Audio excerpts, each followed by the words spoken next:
दोस्तों welcome back to my YouTube channel. आप लोग का स्वागत है मेरे चैनल में। तो हम लोग आज पढ़ेंगे क्वेश्चन। ठीक है, हम लोग 1 से लेकर हम लोग 30 तक पढ़ चुके हैं। तो अब हम लोग 31 से पढ़ना स्टार्ट करेंगे। क्वेश्चन को करेंगे बेसिक इलेक्ट्रिसिटी का। ठीक है, तो इसकी पूरी डिटेल और कुछ फैक्ट की बात हम लोग करेंगे क्वेश्चन में। ठीक है, और जो आप लोग हेल्पर का तैयारी और BHPCL का तैयारी कर रहे हैं TG2 यानी IIT लेवल के लिए, तो आप लोग के लिए ये बहुत ही इंपॉर्टेंट क्वेश्चन रहने वाला है। तो वीडियो को पूरा देखिएगा और ज़्यादा से ज़्यादा आप लोग शेयर कर दीजिएगा। ठीक है, बहुत ही मेहनत लगता है वीडियो बनाने में और ये सब टाइपिंग वाइपिंग ये सब पूरा सेटअप करने में। तो आप लोग सपोर्ट कीजिए और चैनल को प्लीज़ सब्सक्राइब कर लीजिएगा, उसके बाद ही देखिएगा। ठीक है, चलिए यहाँ पर फर्स्ट नंबर क्वेश्चन हम लोग देख सकते हो। यहाँ पर बोल रहा है कि अंतर्राष्ट्रीय ओम जो प्रतिरोध की इकाई है उसे कैसे परिभाषित किया जाता है। ठीक है, जो अंतर्राष्ट्रीय ओम जो रेजिस्टेंस है उसका इकाई जो होता है उसको कैसे हम लोग परिभाषित करते हैं। ठीक है, तो फर्स्ट क्वेश्चन यहाँ पर दिया गया है कि पारे का स्तंभ से या कार्बन का घन से या तांबे का घन से या एल्युमिनियम के घन से या तार की इकाई से। तो यहाँ पर आप लोग आंसर दे सकते हो। ठीक ना, जो भी दे रहे हैं तो आप लोग कमेंट सेक्शन में कमेंट करते जाना। ठीक है, तो यहाँ पर जो अंतर्राष्ट्रीय ओम होता है जो इसकी इकाई होती है वो आप लोग का पारे के स्तंभ से हम लोग इसको ज्ञात किए हैं। ठीक है, तो यहाँ पर पारे का स्तंभ हो जाएगा। ये आंसर आप लोग का सही आंसर हो जाएगा। तो चलिए हम लोग अब नेक्स्ट क्वेश्चन देख लेते हैं। इसमें कुछ कुछ जो फैक्ट होगा वो हम बताएंगे इसमें। ठीक है ना, इसमें सेकंड नंबर क्वेश्चन आप लोग का यहाँ पर बताया गया है कि इनमें से कौन सा कथन एक सीरीज और समांतर DC सर्किट दोनों के लिए सही है। तो आप लोग बता सकते हो। ठीक है, तो देखिए यहाँ पर पूछा गया है कि सीरीज और समांतर जो आप लोग का सर्किट होता है तो उसमें कौन सा दोनों के लिए सही होता है। ठीक है, तो दोनों में कौन समान होता है ये पूछा गया है। तो देखिए यहाँ पर दिया हुआ है ए में, तो एलिमेंट में अलग अलग करंट होते हैं। नहीं, ऐसा कुछ नहीं है। ठीक है, एलिमेंट में अलग अलग करंट होते तो हैं लेकिन आपको ऐसे नहीं होंगे। ठीक है, सेकंड में करंट संयोजक होते हैं। करंट संयोजक कब होते हैं? जब वो सीरीज में होते हैं, यानी आपका जब सीरीज कनेक्शन में होगा तब आपका करंट आप लोग का संयोजक हो जाएगा। ठीक है, और वोल्टेज कब संयोजक होता है, बराबर होता है, जब आप लोग का पैरेलल में होता है, यानी आप लोग का यहाँ पर पैरेलल कर दोगे। ठीक है, तो ये आप लोग का पैरेलल हो गया। तो यहाँ पर वोल्टेज आप लोग का समान रहने वाला है। तो बट ये दोनों भी आंसर नहीं होने वाला, लेकिन इसमें पूछा गया कि सीरीज और समांतर दोनों DC सर्किट में सही होगा, दोनों चीज़ होगा। तो ये आप लोग का पावर जो होते हैं वो समान होते हैं दोनों में। ठीक है, तो पावर आप लोग का आंसर आप लोग का क्या होगा? आंसर आप लोग का होने वाला है वो आप लोग का डी आंसर हो जाएगा। ठीक है, तो यहाँ पर आप लोग का हम बता देते हैं आंसर। हाँ, तो यहाँ पर आप लोग का आंसर डी हो जाएगा, ये आप लोग का। चलिए हम लोग अब 33 नंबर क्वेश्चन को हम लोग देखते हैं। नेक्स्ट क्वेश्चन यहाँ पर क्वेश्चन है कि धातु के टुकड़े को प्रत्यक्ष प्रतिरोध तापन में आवेश के ऊपर प्रतिरोध पदार्थ को छिड़काव जाता है ताकि। तो यहाँ पर एक धातु होता है, एक धातु का टुकड़ा जो होता है उसमें एक रेजिस्टेंस तापन में आवेश के जो चार्ज होता है उसके ऊपर प्रतिरोध पदार्थ का छिड़काव किया जाता है। तो उसको हम लोग क्या कहते हैं, ये क्यों किया जाता है ये पूछा गया है। तो तापन प्रभाव को बढ़ाने के लिए। ठीक है, या आप लोग का संपर्क को सुगमन प्रदान बनाया जा सके, या प्रत्यक्ष शॉर्ट सर्किट से बचाने के लिए, या प्रक्रिया को तेज करने के लिए किया जाता है। तो कोई भी धातु को या टुकड़े को आप लोग है ना प्रत्यक्ष प्रतिरोध तापन में जो पदार्थ को छिड़काते हैं उससे हम लोग शॉर्ट सर्किट से ही बचाने के लिए किया जाता है। तो आप लोग का आंसर जो होने वाला है वो 33 का सी आंसर हो जाएगा, यानी शॉर्ट सर्किट से बचाने के लिए किया जाता है। चलिए हम लोग नेक्स्ट क्वेश्चन को लोग देखते हैं। कमेंट सेक्शन में कमेंट करते जाइएगा आप लोग का कितना आंसर सही हो रहा है। ठीक है, यहाँ पर क्वेश्चन है कि सर्किट में धारा के प्रवाह के विरोध को क्या कहा जाता है। यानी जो सर्किट होता है, कोई भी सर्किट होता है उसमें आप लोग का धारा जो प्रवाह होता है उसका एक विरोध करने वाला होता है। ठीक है, तो वो आप लोग का क्या होने वाला है वो आप लोग का आंसर पूछा गया है। ठीक है, तो आप लोग बताना स्टार्ट कीजिए। तो आंसर आप लोग यहाँ पर दिए, पहला दिया हुआ कंडक्टेंस, सेकेंड है रेजिस्टेंस, वोल्टेज, करंट, इंडक्टेंस। तो आप लोग बताइए। देखिए यहाँ पर जो आप लोग का जो भी प्रवाह का रुकावट, कोई भी कंडक्टर में रुकावट या सर्किट में होता है वो आप लोग का रेजिस्टेंस के कारण ही होता है। ठीक है, तो आप लोग का आंसर जो होगा वो रेजिस्टेंस होगा। ठीक है, तो रेजिस्टेंस के कारण क्या होता है, धारा में प्रवाह का विरोध करता है। तो आंसर आप लोग का बी आंसर होने वाला है। यहाँ पर देख सकते हैं 35 नंबर क्वेश्चन, और ये आप लोग का पूरा पार्ट आप लोग का सिलेबस के हिसाब से दिया क्वेश्चन आएगा। ठीक है, तो पूरा सिलेबस के हिसाब से आप लोग का आगे जितना भी चलने वाला है सब चलेगा, तो आप लोग बने रहिएगा। यहाँ पर आप लोग देख सकते हो सेकंड नंबर क्वेश्चन यहाँ पूछ रहा है कि निम्नलिखित में से कौन सा मापदंड लैंप के समांतर कनेक्शन में समान होता है। जब आप लोग समांतर कनेक्शन करते हो तो उसमें कौन सा चीज़ आप लोग का समान होता है, तो यहाँ पर बोला वोल्टेज, ऊर्जा, विद्युत धारा की खपत या इनमें से कोई नहीं है। तो आंसर आप लोग बताइए क्या होगा। तो यहाँ पर आंसर जो होगा 35 का वो आप लोग का ऊर्जा जो होता है वो यहाँ पर जो वोल्टेज होता है वो आप लोग का समांतर में, देखिए यहाँ पर समांतर जब भी आएगा, ठीक है, आइए हमेशा आप लोग का क्वेश्चन आप लोग का आते ही रहता है, ठीक है। ये समांतर में जब भी होगा तो वोल्टेज यहाँ पर समान होता है, ये याद रखिएगा, ठीक है। अगर सीरीज का पूछेगा, श्रेणी क्रम पूछेगा, तो यहाँ पर आप लोग का जो होता है धारा जो होता है वो आप लोग का समान हो जाता है। तो ये आप लोग का धारा कब पूछेगा, जब सीरीज में पूछेगा तब यहाँ पर सीरीज हो जाता है, तो आप लोग का धारा हो जाता है समान। लेकिन यहाँ पर पूछा गया है समांतर पूछा गया है, तो यहाँ पर आप लोग का हो जाएगा वोल्टेज समान हो जाता है। घर का जो कनेक्शन हम लोग करते हैं वो वोल्टेज आप लोग का वो समान रहता है, ठीक है ना। लेकिन करेंट अलग अलग इंस्ट्रूमेंट का अलग अलग रहता है, इसलिए हम लोग समांतर कनेक्शन में हम लोग घर का बिजली करते हैं, ठीक है। कनेक्शन 35 का आप लोग का क्या होगा, ए आंसर हो जाएगा। चलिए आप लोग हम लोग क्वेश्चन देखते हैं, 36 नंबर क्वेश्चन। यहाँ पर आप लोग देख सकते हो उड़ती विमान द्वारा ऊर्जा कहलाती है। तो देखिए पहले तो यहाँ पर सोचने वाली बात है कि उड़ते विमान में ऊर्जा क्या कहलाती है या ऊर्जा उत्पन्न होता है, उसे हम लोग क्या कहते हैं, यहाँ पूछा गया है, ठीक है। तो यहाँ पर आप लोग का फैक्ट कुछ बताते हैं, ठीक है। चलिए हम लोग फैक्ट इसके बारे में कुछ बताते हैं क्या होना चाहिए। तो देखिए ऊर्जा जो होता है, ठीक है, ऊर्जा दो प्रकार का होता है। तो यहाँ पर हम लोग देखेंगे कौन कौन प्रकार का होता है। पहला होता है स्थितिक होता है, जिसको हम लोग पोटेंशियल एनर्जी भी कहते हैं इंग्लिश में, ठीक है। एक होता है गतिज ऊर्जा, जिसको हम लोग काइनेटिक एनर्जी कहते हैं, ठीक है। इंग्लिश में आप लोग का ये पोटेंशियल एनर्जी हो गया, ये काइनेटिक एनर्जी यानी गतिज ऊर्जा हो जाएगा, ठीक है ना। इसका फार्मूला होता है ईपी बराबर, यानी कि पोटेंशियल एनर्जी बराबर होता है mgh होता है, ठीक है।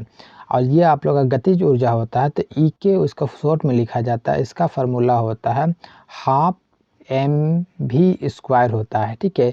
तो ये जो फार्मूला दोनों है ये आपको हमेशा आगे काम आने वाला है इलेक्ट्रिशियन में। कोई भी नॉर्मिकल आप लोग बनाइएगा कुछ में, तो आप लोग को ये आप लोग का फार्मूला आएगा, तो आप लोग इसको याद कर लोगे, ठीक है। तो ये दो प्रकार का आप लोग का होता है ऊर्जा, एक स्थितिक होता है, एक गतिज ऊर्जा होता है। स्थितिक यानी आप लोग जब कोई माउंटेन है, यानी आप पहाड़ पर चढ़े हो यहाँ पर, ठीक है, मान के चलिए यहाँ पर हो, तो यहाँ पर एक स्थितिक ऊर्जा है, ठीक है। और साथ ही साथ आपको माउंटेन में आप लोग चल रहे भी हो, ठीक है, कुछ ऊंचाई में, तो यहाँ पर गतिज ऊर्जा भी है। तो यहाँ पर पूछा गया है कि विमान द्वारा उत्पन्न ऊर्जा जो होता है, विमान आपका आसमान में रहता है, ठीक है, ठीक है, और यहाँ पर एयरप्लेन रहता है, यहाँ पर जाता है, यहाँ पर एक आदमी अंदर बैठा रहता है, तो वहाँ कुछ ऊंचाई पर बैठा रहता है और एक जगह बैठा रहता है, तो वहाँ पर एक गतिज ऊर्जा भी रहता है और स्थितिक ऊर्जा भी रहता है। तो दोनों आप लोग का आंसर होने वाला है इसमें, ठीक है। तो इस टाइप का आप लोग को अपने से लॉजिक निकाल के आप लोग को ये करना पड़ेगा, ठीक है। और यहाँ पर स्क्रीनशॉट आप लोग पहले ले सकते हो, ठीक है। तो यहाँ पर आप लोग का जो आंसर होगा वो आप लोग का ई आंसर हो जाएगा, ठीक है। गतिज ऊर्जा भी हो जाएगा और स्थितिक ऊर्जा भी हो जाएगा। चलिए हम लोग अब नेक्स्ट क्वेश्चन देखेंगे। यहाँ पर क्वेश्चन बोल रहा है चल रही ट्रेन में बैठे हुए एक व्यक्ति में ऊर्जा क्या होगी। तो यहाँ भी आप लोग का सेम क्वेश्चन आ गया, खाली इसमें ट्रेन पूछा गया है। तो यहाँ पर मान लो एक ट्रेन है, ठीक है, यहाँ पर एक ट्रेन है, ठीक है, यहाँ पर आप लोग का ट्रेन है, ठीक है। यहाँ पर आप लोग का जब ट्रेन चलता है तो यहाँ पर सब जितने हैं यहाँ पर पैसेंजर आप लोग का यहाँ पर बैठे रहते हैं, ठीक है। और ये ट्रेन आप लोग का चल रहा है, जब ये ट्रेन चलता है तो इसमें आप लोग का क्या होने वाला है, इसमें गतिज ऊर्जा चलता है, ठीक है। साथ ही साथ यहाँ पर है ना सीट पे सब पैसेंजर बैठे हैं, तो इसमें गतिज ऊर्जा भी है, स्थितिक ऊर्जा दोनों होता है। तो आप लोग का यहाँ पर आंसर जो होगा वो आप लोग का ये आंसर हो जाएगा दोनों, ठीक है। तो ई हम लोग का होगा गतिज ऊर्जा भी और स्थितिक ऊर्जा भी और गति ऊर्जा भी, यानी आप लोग का काइनेटिक एनर्जी भी होता है और पोटेंशियल एनर्जी भी होता है। चलिए हम लोग नेक्स्ट क्वेश्चन को देखेंगे। और आप लोग को अच्छा लग रहा है तो पहले सब्सक्राइब कर लीजिएगा और ज़्यादा से ज़्यादा शेयर कीजिएगा। और जो भी आने वाला क्वेश्चन जो आप लोग का चैप्टर वाइज रहेगा, पूरा डिटेल में हम समझाने वाले हैं, ठीक है, फैक्ट के साथ। तो आप लोग बने रहिएगा। आप PHPCL का आप लोग तैयारी कर रहे हैं तो आप लोग के लिए बहुत ही काम करने वाला है, ठीक है। तो और हेल्पर का भी तैयारी कर रहे हो तो यहाँ पर देख सकते हो विद्युत ऊर्जा कहाँ से प्राप्त की जा सकती है, ठीक है। तो यहाँ पर विद्युत ऊर्जा के बारे में पूछा गया है। जो आप लोग विद्युत ऊर्जा जो होता है वो हम लोग कहाँ कहाँ से इसको प्राप्त कर सकते हैं, ये पूछा गया है। तो देखिए यहाँ पर दिया गया यांत्रिक ऊर्जा, रासायनिक ऊर्जा, प्रकाश ऊर्जा या जल ऊर्जा या इन सभी। देखिए यहाँ पर पहले तो हम लोग इसको लिखेंगे, यहाँ पर यांत्रिक से हम लोग क्या कर सकते हैं, जनरेटर से हम लोग यानी जनरेटर जो होता है उससे हम लोग यांत्रिक को पैदा कर सकते हैं। हाँ बिल्कुल किया जा सकता है, ठीक है। फिर हम लोग यहाँ पर रासायनिक की बात करेंगे तो रासायनिक में हम लोग सेल से हम लोग कर सकते हैं, ठीक है। तो सेल से भी हम लोग बिल्कुल कर सकते हैं। अब आता है यहाँ पर प्रकाश, तो यानी हम लोग प्रकाश से कर सकते हैं, तो हम लोग यहाँ कर सकते हैं। तो सोलर सेल से हम लोग प्रकाश एनर्जी को हम लोग पैदा कर सकते हैं, बिल्कुल किया जा सकता है, ठीक है। अब यहाँ पर जल के लिए बात किया जाएगा तो यहाँ पर हम लोग हाइड्रो टरबाइन के द्वारा, यानी ये आगे क्वेश्चन आप लोगों को मिलेगा, ठीक है। ये आप लोग जब मोटर वोटर पढ़ोगे ना तो आप लोग को यहाँ पर हाइड्रो टरबाइन के बारे में आप लोग को पढ़ाई दिया जाएगा, ठीक है। तो ये आप लोग का रासायनिक ऊर्जा से हम लोग सेल के द्वारा उत्पन्न कर सकते हैं, जनरेटर के द्वारा मैकेनिकल एनर्जी पैदा कर सकते हैं, सोलर के द्वारा प्रकाश एनर्जी हो जाता है, जल के हाइड्रो टरबाइन हो जाता है। यानी आप लोग का आंसर जो होने वाला है वो आप लोग का ई आंसर होने वाला है, ठीक है। तो अब हम लोग इसको आप लोग अच्छा से क्लियर से समझ गए होंगे, ठीक है। समझ गए तो थोड़ा लाइक कर दीजिएगा और ज़्यादा से ज़्यादा शेयर कर दीजिएगा आप लोग अपने ग्रुप में। चलिए अब हम लोग नेक्स्ट क्वेश्चन को देखते हैं। यहाँ पर आप लोग देख सकते हैं इनमें से विद्युत ऊर्जा का एक पारंपरिक स्रोत कौन सी नहीं है। यहाँ पर जो होता है इलेक्ट्रिक एनर्जी जो होता है उसका एक पारंपरिक सोर्स होता है, ठीक है। तो वो कौन सा हो है, ये पूछा गया है, ठीक है। एक देखिए कन्वर्सनल होता है, एक नॉन कन्वर्सनल कहा जाता है, जिसको हम लोग पारंपरिक कहते हैं और नॉन पारंपरिक भी कहा जाता है, ठीक है। तो वो होता है आप लोगों का गैस होता है, हवा, कोयला, डीजल, पेट्रोल क्या होता है। देखिए तो यहाँ पर ऊर्जा दो प्रकार का होता है, ये तो आप लोग देखिए यहाँ पर पूछा गया है ऊर्जा, विद्युत ऊर्जा। तो यहाँ पर देखिए पहले तो आप लोग का होता है परम, यहाँ पर आप लोग बता देते हैं यहाँ पर, ठीक है, अच्छा से समझ में आएगा। देखिए यहाँ पर ऊर्जा जो होता है वो दो प्रकार का होता है। फर्स्ट पारंपरिक यानी पारंपरिक, ठीक है। एक आता है गैर पारंपरिक, ठीक है, जिसको हम लोग कन्वर्सनल और नॉन कन्वर्सनल के नाम से भी जाना जाता है। ये इंग्लिश में हो जाएगा, ठीक है। जो लोग को इंग्लिश मालूमात करना है तो वो हो जाएगा कन्वर्सनल और नॉन कन्वर्सनल हो जाएगा, गैर पारंपरिक और पारंपरिक। जो पारंपरिक हो गया तो ये आप लोग का गैस पारंपरिक हो जाता है, कोयला पारंपरिक हो जाता है, डीजल पारंपरिक होता है, पेट्रोल पारंपरिक होता है। बट हवा आप लोग का गैर कन्वेंशनल में आता है, यानी गैर पारंपरिक में आता है, ठीक है। और ये भी उपयोग किया जाता है लेकिन बहुत ही ऊपर, यहाँ जहाँ बिजली का साधन नहीं है तो यहाँ पर किया इसको पवन ऊर्जा के मतलब किया जाता है, बनाया जाता है, ठीक है। तो ये बहुत ही कम यूज किया जाता है, बाकी ये आप लोग का आ जाएगा। ये सब ये आप लोगों को का कि मिलने वाला है हमेशा चीज़, ये सब डीजल हो गया, गैस हो गया, कोयला हो गया, पेट्रोल हो गया, ये सब आप लोग का उपलब्ध रहता है। बट हवा आप लोग का उपलब्ध हमेशा नहीं रहता है। तो ये आप लोग का आंसर जो होगा वो आप लोग का ए आंसर हो जाएगा। चलिए हम लोग अब नेक्स्ट क्वेश्चन 40 नंबर क्वेश्चन देखेंगे। यहाँ पर क्वेश्चन पूछ रहा है कि निम्न में से कौन सा सही है, यानी जो मिली एम्पियर छोटा होता है माइक्रो एम्पियर से, या एम्पियर छोटा होता है मिली एम्पियर से, या एम्पियर छोटा होता है मिली एम्पियर से, ठीक है। वही माइक्रो है, ठीक है। और डी आंसर है माइक्रो एम्पियर छोटा होता है मिली एम्पियर से, ठीक है। तो यहाँ पर आप लोग देख सकते हैं आंसर क्या होगा। पहले तो यहाँ पर हम लोग जानेंगे कि माइक्रो का जो माइक्रो होता है उसका 10 मान होता है 6 होता है एम्पियर, ठीक है। यहाँ पर मिली एम्पियर का जो मान होता है वो 10⁻³ एम्पियर होता है, ठीक है। और एक एम्पियर होता है जो हम लोग एक डिनोट करते हैं। ये आप लोग ऐसे भी कर सकते हो याद करने के लिए, ठीक है। अगर एग्ज़ाम में आता तो आप लोग ऐसे कर लोगे तो ऐसा आप लोग को पता चल जाएगा कि आंसर क्या होगा, ठीक है। तो चलिए यहाँ पर आप लोग को ये वाला आंसर कहाँ आया, ये आप लोग ऐसा आप लोग लॉजिक लगा सकते हो। तो ये आप लोग का आंसर जो होगा वो ए हो जाएगा। यानी मिली एम्पियर से छोटा है कौन? Micro ampere. तो ये आंसर जो होगा वो आप लोग का डी आंसर हो जाएगा। ठीक है, चलिए अब हम लोग नेक्स्ट क्वेश्चन को देखते हैं, और इसमें कोई डाउट होता है तो आप लोग कमेंट सेक्शन में कमेंट कर सकते हो। क्वेश्चन आप लोग का बहुत ही अच्छा है। ठीक है, चलिए अब यहाँ पर आप लोग देख सकते हो, यहाँ पर लगा है निम्न में से क्या एक स्केलर मात्रक है। तो यहाँ पर स्केलर मात्रक कौन है? तो देखिए 41 में स्केलर का मतलब होता है अदिश। ठीक है, अदिश यानी स्केलर कहा जाता है अदिश को। तो यहाँ पर हम लोग क्या लिखेंगे? अदिश लिखेंगे। ठीक है, तो अदिश हो गया, एक मिनट, अदिश। ठीक है, और यहाँ पर आदेश लिखने के बाद यहाँ पर हम लोग लिखेंगे कौन कौन स्केलर क्वांटिटी है इसमें। ठीक है, तो यहाँ पर हम लोग लिखते हैं, आप लोग इसको भी नोट कर लीजिएगा या स्क्रीनशॉट ले सकते हो। तो विद्युत धारा जो होता है, विद्युत प्रतिरोध मान लो। ठीक है, यहाँ पर फर्स्ट में। सेकंड में हम लोग लिखते हैं विद्युत विभव, विद्युत विभव। ठीक है, थर्ड में क्या हो जाएगा आप लोग का? विद्युत शक्ति। ठीक है, हो जाएगा विद्युत फ्लक्स। ठीक है, ये आप लोग का क्वेश्चन आता तो आप लोग इसमें फंसोगे नहीं, एक जगह लिख लो। ठीक है, फ्लक्स हो गया, ऊर्जा। ठीक है, कार जिसको हम लोग वर्क कहते हैं, और फिर हो जाएगा यहाँ पर आप लोग का विद्युत धारा।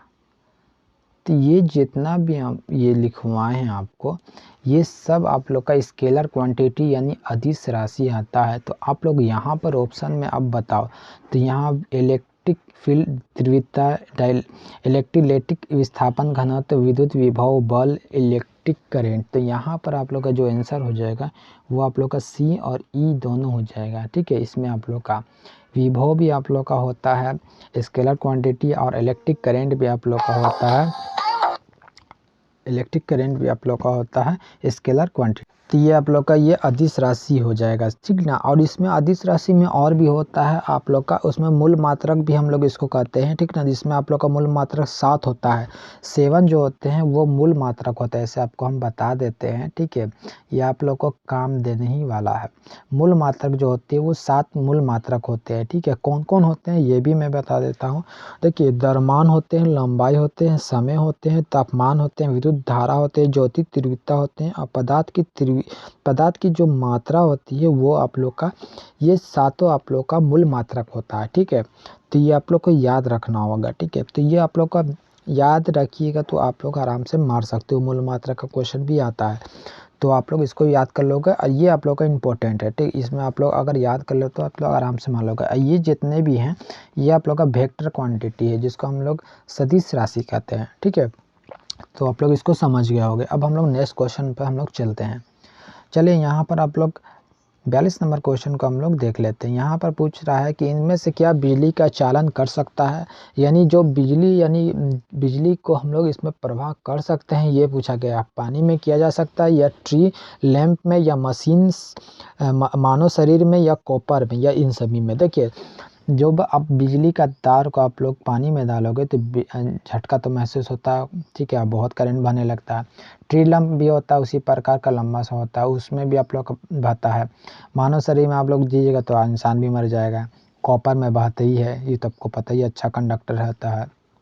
ठीक है, तो ये आप लोग का आंसर जो होगा वो आप लोग का ये है। इसमें कुछ समझाने वाला चीज़ नहीं है, कॉमन सेंस आप लोग लगा लीजिएगा तो आप लोग इसको मार सकते हो। चलिए नेक्स्ट नंबर क्वेश्चन को हम लोग देख लेते हैं। यहाँ पर पूछा गया है कि वायु प्रसित एयर कंडीशनिंग की प्रक्रिया में हवा की निम्नलिखित किस विशेषताओं को नियंत्रित करना शामिल होता है। जब एयर कंडीशनर घर में आप लोग लगाए होंगे या आप लोग देखे होंगे तो वहाँ पर आप लोग देख सकते हो, वहाँ देखिए घर में टेम्परेचर कंट्रोल करता है, शुद्धता को मेंटेन करता है, वो सापेक्ष आर्द्रता को करता है, परिसंचरण को करता है, यानी आप लोग का जो होगा ये चारों आप लोग का इसमें एयर कंडीशनिंग करता है। तो आंसर जो होगा आप लोग का ये बी आंसर होने वाला है। ठीक है, चलिए नेक्स्ट नंबर क्वेश्चन को देख लेते हैं। यहाँ पर आप लोग जो भी अपने से मार रहे हो तो आप लोग कमेंट में लिखना कितना आउट ऑफ कितना आप लोग का गया, उससे आप लोग को पता चलेगा कितना तैयारी आप लोग का हो रहा है, ठीक है। और भी आप लोग का फैक्ट बताएंगे, ठीक ना। और यहाँ पर आप लोग देख सकते हो क्वेश्चन, लाउड स्पीकर में कौन सी ऊर्जा ध्वनि ऊर्जा में रूपांतरित यानी ट्रांसफर होता है, ये पूछा गया, ठीक है। तो मैकेनिकल कंपन, या आप लोग का विद्युत ऊर्जा, या आप लोग का प्रकाश ऊर्जा, या तापन ऊर्जा, तो आप लोग बताओ, ठीक है। तो 44 का जो आंसर होने वाला है वो, एक मिनट सॉरी, जो आप लोग का होने वाला है वो आप लोग का बी आंसर होने वाला है, यानी विद्युत ऊर्जा जो होते हैं वो ध्वनि ऊर्जा में ट्रांसफर होता है, ठीक है। तो आप लोग लाउड स्पीकर को आप लोग बजाते हो तो बिजली से ही कनेक्शन करते हो, ठीक है। छोटा साउंड स्पीकर भी बजाते हो तो बिजली से या बैटरी से डीसी होता है, या आप लोग का बिजली से भी कनेक्शन करके चला जाता है, तो वो सब बिजली से ही जाता है, तो विद्युत ऊर्जा से ट्रांसफर किया जाता है ध्वनि ऊर्जा में रूपांतरित, यानी साउंड में आप लोग का आवाज आता है। तो ये आप लोग समझ रहे होगे, ठीक है। चलिए अब आप लोग नेक्स्ट क्वेश्चन देखते हैं। तो नेक्स्ट क्वेश्चन आप लोग का यहाँ पर दिया गया है कि यहाँ पर आप लोग का स्टेडियम इकाई किसकी होती है। तो स्टेडियम जो इकाई होती है वो आप लोग का बताइए आंसर क्या होगा। देखिए स्टेडियम जो होते हैं वो आप लोग का ठोस कोण हो जाता है, एक और होता है जो एक प्लानर कोण का होता है, ऐसा यूनिट इसको कह लो आप लोग, ठीक है। तो यहाँ पर ठोस, देखिए तालिका जब भी आएगा आप लोग का, इसको हम लोग तालिक कोण भी कहते हैं। किसको कहते हैं, इसको कहते हैं प्लानर कोण को, जिसको हम लोग कहते हैं, ये हो जाएगा आपका रेडियन पूछेगा तो आप लोग या तो इसको आप लोग बोल सकते हो अगर आंसर आया, या आप लोग प्लानर कोण को बोल सकते हो। ये दोनों आप लोग का पूरक मात्रक होता है, ठीक है। ये भी आप लोग याद रखोगे। तो पूरक मात्रक मात्रक दो होता है, कौन कौन, एक स्टेडियन होता है, एक रेडियन होता है, ठीक है। इसका कहीं पूछेगा तो स्टेडियन का आप लोग का ठोस कोण पूछो बताना, रेडियन का पूछेगा तो प्लानर कोण कहना, या आप लोग ये भी कह सकते हो तलिके कह सकते हो, ठीक है। ये भी आप लोग कह सकते हो। तो आप लोग इसको समझ गए होंगे, ठीक है। चलिए अब लोग हम नेक्स्ट नंबर क्वेश्चन को देखते हैं। यहाँ पर नेक्स्ट नंबर क्वेश्चन पूछ रहा है कि निषाद यानी फिल्ट्रेशन और पक्षोपात, यानी इसको हम लोग एजिटेशन भी कहते हैं, इसका इंग्लिश जो होता है वो एजिटेशन होता है। हम ऐसे आपको लिख देते हैं एजिटेशन, ठीक है। इसमें जो आपका अभी थोड़ा राइटिंग के लिए इसमें मत जाइएगा, क्योंकि ये अभी हम हाथ से लिख रहे हैं, इसका जब पेन आ जाएगा तो आप लोग को इसमें अच्छा स्मूथ मिलेगा, ठीक है। ये अभी हम उंगली से कर रहे हैं, इसलिए आपको ऐसा लिखने को देखने को आप लोग को मिल रहा है, ठीक है। तो आप लोग इस सही से नहीं लिखा पा रहा है उंगली से, ठीक है। तो आप लोग को जब पेन आ जाएगा तो आप अच्छा से लिखाएगा। फिर यहाँ पर आप लोग देख सकते हो निषाद यानी फिल्ट्रेशन और पक्षोपत को हम इंग्लिश में क्या कहा जाता है, एजिटेशन कहा जाता है। तो ये आप लोग इंग्लिश में भी कभी कभी आप लोग देख लिया करो, क्योंकि क्वेश्चन जो पैटर्न आता है वो आसान आता है, बट शुद्ध हिंदी की वजह से क्वेश्चन गड़बड़ा जाता है। तो ये आप लोग ध्यान में रखना। संयंत्र प्रयोग किस प्रक्रिया में किया जाता है, तो आर्क वेल्डिंग, या क्रोमियम लेपन, या निकेल लेपन, या प्रतिरोध तापन होता है। तो आंसर जो होगा 46 का होगा आप लोग का, वो आप लोग का सी आंसर हो जाएगा, यानी कि लिख के निकिल लेपन में हम लोग करते हैं फिल्ट्रेशन और एजिटेशन संयंत्र का प्रयोग प्रक्रिया में। चलिए हम लोग नेक्स्ट क्वेश्चन, अब यहाँ पर थोड़ा सा नॉर्मिकल के बारे में हम लोग चर्चा करेंगे, ठीक है। तो यहाँ पर आप लोग देख सकते हो, एक मिनट, यहाँ पर आप लोग को अच्छा लगा कि नहीं लगा आप लोग कमेंट सेक्शन में कमेंट कीजिएगा। क्वेश्चन आप लोग का अच्छा लगा कि नहीं, और बताने का तरीका आप लोग कैसा लगा, ठीक है। आप लोग समझ पा रहे हो कि नहीं, ये भी आप लोग कमेंट सेक्शन में कमेंट करना, ठीक है। और ज़्यादा से ज़्यादा आप लोग शेयर भी कर देना। यहाँ पर आप लोग का 47 क्वेश्चन है कि 1 किलो ओम, ठीक है। यहाँ पर किलो ओम हो जाएगा, ओम और 2 किलो ओम और 7 किलो ओम यानी 7 किलो ओम के 3 रजिस्टर को एक सीरीज में 30 वोल्ट की सप्लाई के साथ जोड़ा जाता है, तो कुल प्रतिरोध ज्ञात कीजिए, ठीक है। तो यहाँ पर एक सिंपल सा चीज़ आप लोग के लिए है, ठीक है, जो कि बहुत ही आसान आप लोग को रहेगा। देखिए पहले तो आप लोग क्या करोगे कि आर है, तो आर आप लोग को क्या करना होगा, आर लिख देना होगा, बराबर आप लोग का क्या होगा 1 kilo ohm plus 2 kilo ohm plus 7 kilo ohm. तो आर बराबर आप लोग का क्या आ जाएगा, क्या आ जाएगा आप बताइए। तो यहाँ पर 7 और 3 कितना होता है, 10 होता है, तो 10 किलो ओम हम लोग लिख सकते हैं बिल्कुल। तो 10 किलो ओम कहाँ कहाँ आ रहा है, तो यहाँ पर आ रहा है। तो जो जो नहीं आ रहा है उसको हम लोग काट दें, तो काट सकते हैं बिल्कुल, ठीक है। अब हम लोग को पूछा कि अब दिया कितना है, तो वोल्ट दिया है, कितना दिया है, 30 वोल्ट दिया है, ठीक है। और यहाँ पर आप लोग को क्या निकालने के लिए बोला है, तो कुल प्रतिरोध और करंट पूछा है। तो प्रतिरोध तो हम लोग निकाल दिए, कितना निकाले हैं, तो हम लोग निकाल चुके हैं कितना, 10 किलो वोल्ट। 10 किलो वोल्ट कहाँ कहाँ आ रहा है, तो यहाँ आ रहा है, यहाँ यहाँ, ठीक है। अब हम लोग का करंट निकालना है, तो करंट का फार्मूला होता है, पहले तो V बराबर क्या होता है, IR होता है, ठीक है। और I बराबर क्या होता है, आप लोग अगर I आप लोग यहाँ कर दोगे तो V लिख सकते हो और R लिख सकते हो, लिखा जा सकता है बिल्कुल। तो भी कितना हम लोग लिखेंगे, भी हम लोग का 30 हो गया, लेकिन 10 कितना, तो 10 के लिखेंगे, के लिख सकते हैं क्या कि किलो में है, ठीक है, 1000 का है। तो देखिए इसको हम लोग अगर हम लोग काट देते हैं तो हम लोग 3 लिख सकते हैं। ये जो आप लोग देख सकते हो के है, इसको हम लोग ऊपर डाल सकते हैं। अगर 1000 को ऊपर करेंगे तो मिली लिख सकते हैं, तो मिली एम्पियर लिख सकते हैं, बिल्कुल लिखा जा सकता है। तो आई का मान कितना आ जाएगा आप लोग का, 3 मिली एम्पियर। तो आप लोग देखो 3 मिली एम्पियर कहाँ है, तो यहाँ है।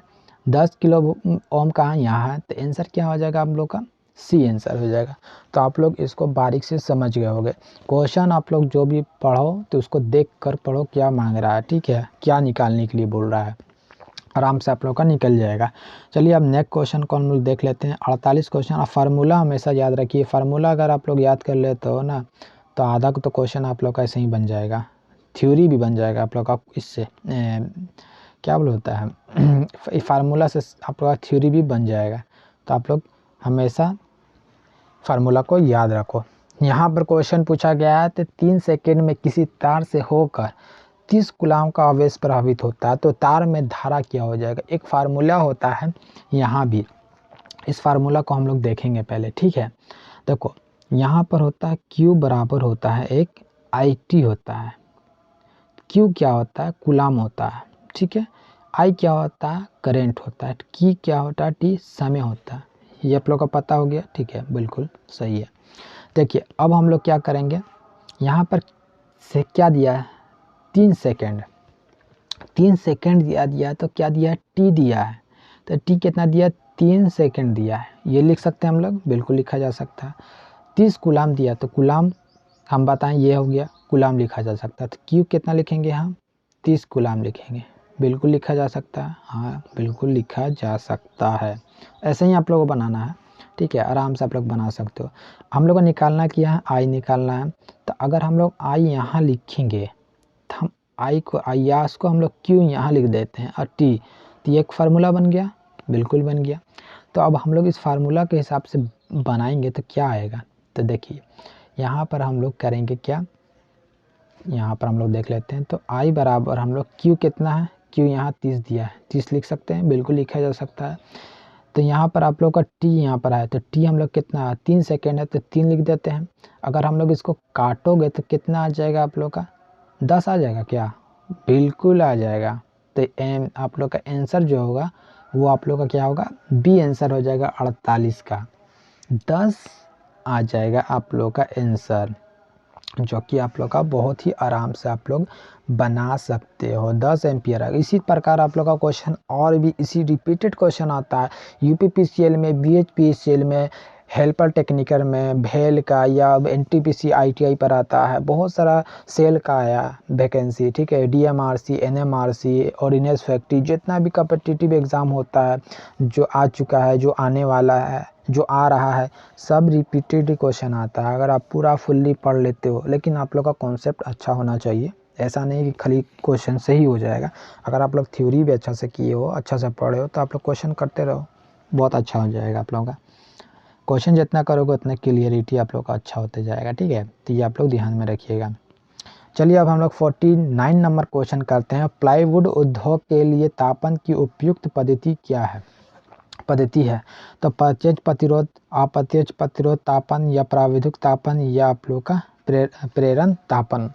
तो आंसर जो होगा आप लोग का, वो आप लोग का प्राविधिक तापन हो जाएगा, यानी आप लोग का आंसर सी आंसर हो जाएगा 49 का, ठीक है। चलिए इसमें कुछ ज़्यादा नहीं था, चलिए जिसमें इफेक्ट होगा वो हम बताएंगे आपको। यहाँ पर आप लोग का एक और नॉर्मिकल आ चुका है। तो 35 यानी 35 वोल्ट सप्लाई की सीरीज में जुड़े 3 प्रतिरोध, कितना 3 प्रतिरोध, कितना 2 किलो ओम और 3 किलो ओम के कुल करंट और प्रतिरोध निकालना है। उसी प्रकार आप लोग का बनाना है, बहुत ही आसान है। ठीक है, चलिए हम लोग मज़े से बनाते हैं। तो देखिए यहाँ पर पहले तो हम लोग फार्मूला लिखेंगे, V बराबर क्या होता है IR, लिख सकते हैं बिल्कुल। अब कितना दिया, V कितना दिया, तो 35 हम लोग लिखेंगे, 35 दिया हुआ है। यहाँ पर R, तो R कितना हम लोग लिखेंगे, जोड़ो आप लोग, 3 2 5, 5 2 कितना होता है 7 होता है क्या, लगता तो है, हाँ 7 होता है, सही है 7 होता है। तो अब हम लोग को निकालना क्या है, आई निकालना है ना, हाँ बिल्कुल आई निकालना है। लेकिन यहाँ पर क्या बोला है, प्रतिरोध भी पूछा है, तो हम लोग प्रतिरोध तो निकाल दिए। तो 7 किलो ओम किस में आ रहा है, इसमें नहीं आ रहा, इसमें नहीं आ रहा, इसमें नहीं आ रहा, इसमें नहीं आ रहा। लेकिन आंसर आप लोग का डायरेक्ट यही हो गया। लेकिन हम लोग प्रतिरोध भी, करंट भी निकाल के देखेंगे। ठीक है, लेकिन आप लोग को वहाँ भी, आप लोग एग्ज़ाम देने जा रहे हो तो वहाँ भी एक बार निकाल लेना, ठीक ना। तो देखो आई निकालना है, तो हम लोग क्या करेंगे, आई बराबर यहाँ लिखेंगे V बटा पे R।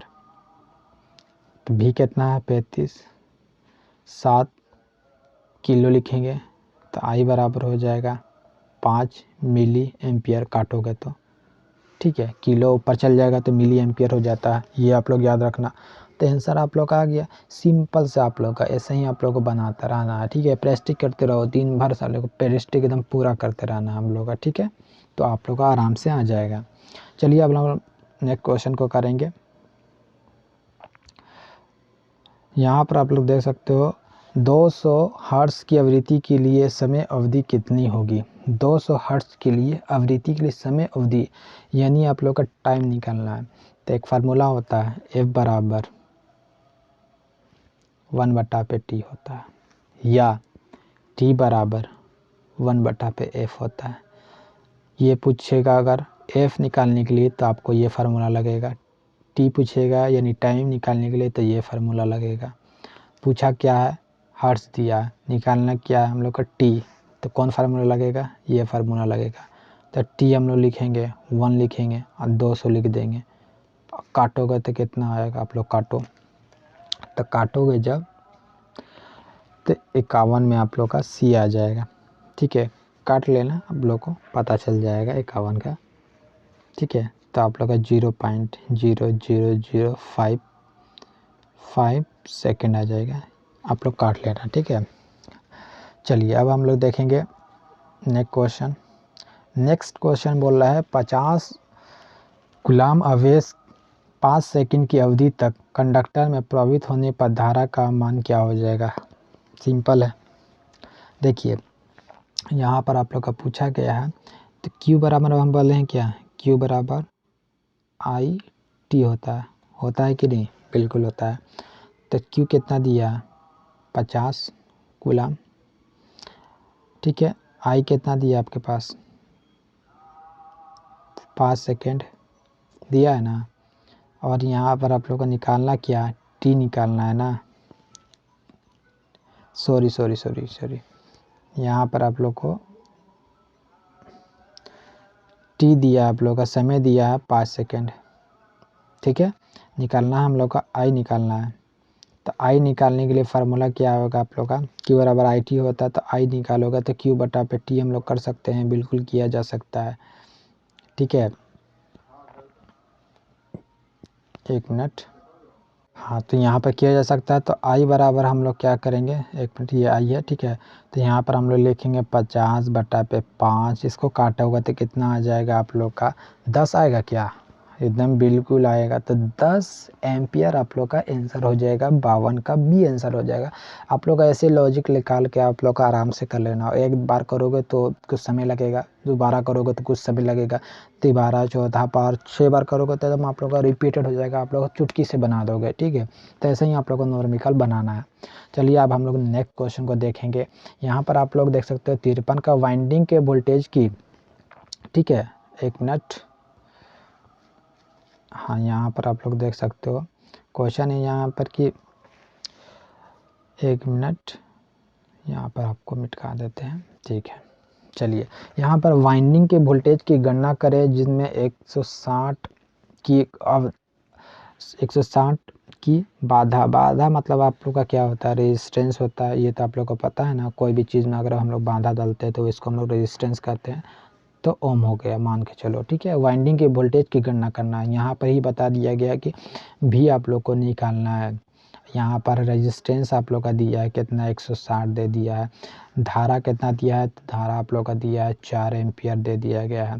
तो निकालना क्या है, तो भी बराबर हम लोग का फार्मूला होता है IR होता है। निकालना क्या है, तो निकालना क्या है, सॉरी एक मिनट देखिए, तो भी बराबर आप लोग का IR होता है। तो भी तो दिया ही है, तो आप लोग I कितना दिया है, I आप लोग का 4 दिया है, गुने R कितना 160 दिया है। तो इसका आप लोग गुना कर दोगे तो भी बराबर कितना हो जाएगा, 640 हो जाएगा। क्या हो जाएगा, बिल्कुल, क्या है कि 0 यहाँ पर लिख दोगे, 6 का पहाड़ा बढ़ोगा तो आप लोग का कितना आ जाएगा, 24 आ जाएगा, तो 4 हो जाएगा, ठीक है। और 2 आ जाएगा तो आप लोग का 640 आप लोग का वोल्ट हो जाएगा। बिल्कुल सही है, ठीक है। तो ये आप लोग का सिंपल सा क्वेश्चन आप लोग का है। ये क्वेश्चन आप लोग का वहाँ जाने पर ये हार्ड हो जाता है, तो आप लोग अभी से ही अपना प्रैक्टिस करते रहना। यहाँ पर एक क्वेश्चन आ गया, यहाँ पर क्वेश्चन है कि चौवन का 1 सेंटीमीटर की दूरी पर दो प्लेट के बीच का विभवांतर 10 वोल्ट है, तो प्लेट के बीच की विद्युत क्षेत्र क्या होगा। तो देखो यहाँ पर एक फार्मूला आता है, तो E बराबर होता है V/L होता है, ठीक है। ये फार्मूला होता है। यहाँ पर तो पहले 1 सेंटीमीटर है, तो 1 सेंटीमीटर को हम लोग क्या करेंगे, 1 सेंटीमीटर हो गया, तो मान के चलो पहले 1 मीटर बराबर कितना होता है, 100 सेंटीमीटर होता है ना। तो हम लोग 1 सेंटीमीटर है ना ये, तो हम लोग इसको लिख सकते हैं 1/100 मीटर, बिल्कुल लिख सकते हैं। तो इतना हम लोग इसको मीटर में बदलें, ठीक है। और यहाँ पर हम लोग क्या करेंगे, अब हम लोग इसको क्या करना है, तो E बराबर क्या होगा, E अब वोल्ट कितना दिया है 10, ठीक है। और ये कितना दिया है, मीटर कितना दिया है, तो 1/100। जब ऊपर लाओगे इसको तो कितना हो जाएगा, 1000 हो जाएगा, बिल्कुल हो जाएगा। तो 1000 जो होगा वो आप लोग का वोल्ट प्रति मीटर हो जाएगा, ठीक है। विद्युत क्षेत्र का आप लोग का वोल्ट मीटर प्रति मीटर ऐसा यूनिट भी होता है, ठीक है, याद रखना। अगर आप लोग का ये दे तो आप लोग को मानना होगा, तो E बराबर हम लोग 1000 और इसको हम लोग न्यूटन कूलम भी लिख सकते हैं, ठीक है। ये भी लिख सकते हैं और ये भी लिख सकते हैं, जो आपको आएगा वो उसमें आप लोग का आंसर हो जाएगा। तो आंसर जो होगा आप लोग का ये 54 का D आंसर हो जाएगा। तो ये सिंपल सा क्वेश्चन है, इसमें खाली समझने की बात है, ठीक है। चलो आगे हम लोग क्वेश्चन को देख लेते हैं, ठीक है।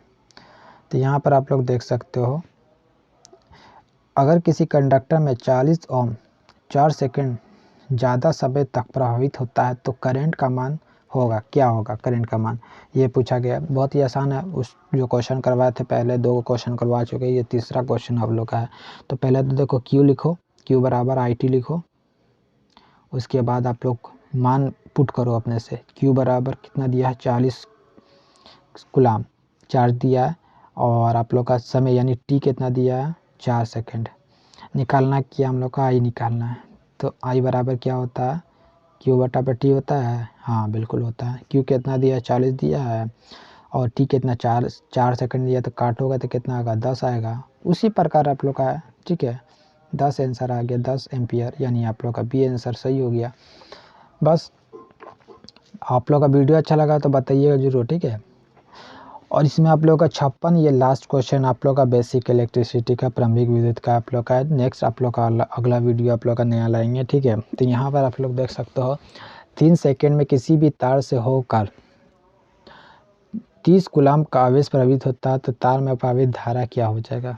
बिल्कुल आसान है, देखो अभी जस्ट किया उसी क्वेश्चन, ठीक है। पहले तो आप लोग को क्या करने के लिए बोले हैं, Q बराबर IT लिखो, ठीक है। उसके बाद मान पुट करो, तो यहाँ पर आप लोग का क्या दिया है, 3 सेकेंड दिया है, तो T लिखो और 3 सेकेंड लिख दो। उसके बाद यहाँ पर 30 कूलम दिया, तो Q होता है Q बराबर 30 कूलम लिख दो, ठीक है। अब यहाँ पर आप लोग को निकालने के लिए बोला है, धारा निकालने के लिए करंट, तो I लिख दो वाट। तो हम लोग I बराबर हम लोग Q/T लिख सकते हैं, क्यू का मान 30 दिया है, टी का मान 3 दिया है, काटोगे तो 10 आ जाएगा। सेम आपका क्वेश्चन आ गया, खाली ना मान अलग अलग रहता है। सब क्वेश्चन में आप लोग को हर कम्पिटिटिव एग्ज़ाम में रिपीटेड क्वेश्चन होता है, नॉर्मिकल में सिर्फ मान आप लोग का अलग अलग डाल दिया जाता है, ठीक है। तो आप लोग का ये लास्ट क्वेश्चन था, और आप लोग को अच्छा लगा तो आप लोग प्लीज़ सब्सक्राइब तो कीजिएगा ही, और कमेंट सेक्शन में ज़रूर कमेंट कीजिएगा वीडियो अच्छा लगा, समझ में आया, ठीक है। ये आप लोग को बताइएगा, हम लोग को मोटिवेट मिलेगा, और आप लोग का अच्छा क्वेश्चन लाते रहेंगे, ठीक है ना। चैनल को प्लीज़ सब्सक्राइब कर लीजिएगा, और ज़्यादा से ज़्यादा अपने ग्रुप में शेयर कर दीजिएगा। बहुत ही मेहनत से बना के आप लोग को समझाया जाता है, ठीक है। तो सपोर्ट कीजिए। Thank you for watching.